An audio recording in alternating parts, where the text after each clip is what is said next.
Question number 3, diagonal AC of a parallelogram ABCD bisect angle A. Question में दिया हुआ है कि जो डायगोनल है एसी ए, ये एंगल ए को बाइसेक्ट कर रहा है, यानी दो बराबर साइड में डिवाइड कर रहा है। तो इसने बोला है so that it bisect angle C also. ये कह रहा है प्रूव कीजिए कि एंगल सी को भी बाइसेक्ट कर रहा है। और second number ABCD is a rhombus, ABCD rhombus है। सॉल्व करते हैं इसको। सॉल्व।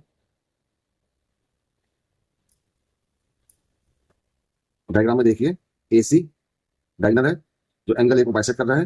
इनके नाम रख देते हैं हम, ये एंगल 1, ये एंगल 2। इसको लिख सकते हैं angle 1 equal to angle 2। Reason AC bisect angle A. और जब एंगल 1 एंगल 2 इक्वल हो गए तो अब चलते हैं एंगल सी में। इनके भी नाम रख देते हैं, ये एंगल 3, ये एंगल 4। अब देखिए A B C D parallelogram है और ये बाइसेक्ट है AC। तो ये ए बी और बी सी दोनों साइड पैरेलल है। पैरेलल साइड को ये AC बाइसेक्ट कर रहा है। तो पैरेलल साइड को AC बाइसेक्ट कर रहा है तो एंगल ए और एंगल 4 इक्वल होंगे। इंटीरियर एंगल है ये। पैरेलल लाइन को AC डायगोनल बाइसेक्ट कर रहा है, पैरेलल लाइन को। तो इसमें ये ऑल्टरनेट इंटीरियर एंगल है, एंगल 1 और एंगल 4 और एंगल 2 और एंगल 3। ये तो एंगल 1 इक्वल होगा एंगल 4 के और एंगल 2 इक्वल होगा एंगल 3 के, क्योंकि डायगोनल AC पैरेलल लाइन को बाइसेक्ट कर रहा है। इसमें लिख सकते हैं angle 1 equal to angle 4। Reason alternate interior angle, alternate interior angle. ऐसे एंगल 2 एंगल 3 के इक्वल होगा। Angle 2 angle 3, angle 2 equal to angle 3। Reason same, alternate interior angle. Angle 1 equal to angle 4 हो गया, एंगल 2 इक्वल टू एंगल 3 हो गया। तो इसे लिख सकते हैं हम angle 1 equal to angle 2 equal to angle 3 equal to angle 4। जब चारों एंगल सेम हो गए, एंगल 1 इक्वल टू एंगल 2 था तो चारों एंगल सेम हो गए, तो angle 3 equal to angle 4 proof हो गया। Angle 3 equal to angle 4। So हम कह सकते हैं AC बाइसेक्ट एंगल C। ये हमारा फर्स्ट पार्ट प्रूफ हो गया। तो चलते हैं सेकंड पार्ट पर, ABCD रोम्बस।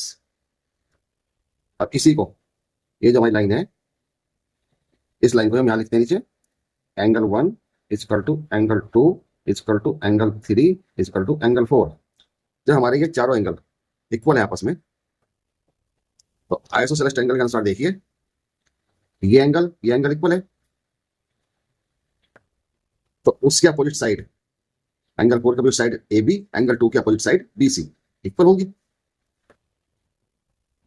तो हम लिखते हैं angle 2 equal to angle 4, angle 2 equal to angle 4 and angle 1 equal to angle 3। तो एंगल 2 इक्वल टू एंगल 4 हो गई, तो एंगल 4 की अपोजिट साइड AB और एंगल 2 की अपोजिट साइड BC इक्वल होगी। तो AB equal to BC and angle 1 और एंगल 3 इक्वल हो गए, तो इसके opposite side AD and DC ये इक्वल होंगे। AD and DC। Reason opposite side of equal angle are equal. ये इन दोनों के लिए रीजन लागू होता है, इन दोनों के लिए। तो अब AB इक्वल टू BC हो गया और AD इक्वल टू DC हो गया। जब ABCD एक पैरेललोग्राम है तो इसके AB और DC दोनों इक्वल होंगे।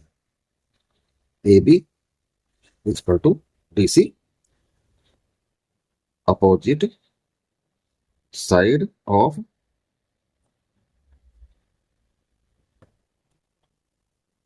पैरेललोग्राम।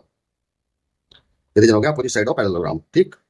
तो हम इसको लिख सकते हैं AB equal to BC equal to CD equal to DA, यानी कि चारों साइड हमारी इक्वल हो गई। तो हम कह सकते हैं ये पैरेललोग्राम ABCD ए रोम्बस है।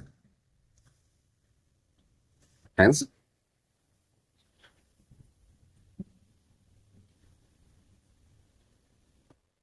पैरेललोग्राम ABCD इज रोम्बस, ये हमारा प्रूफ।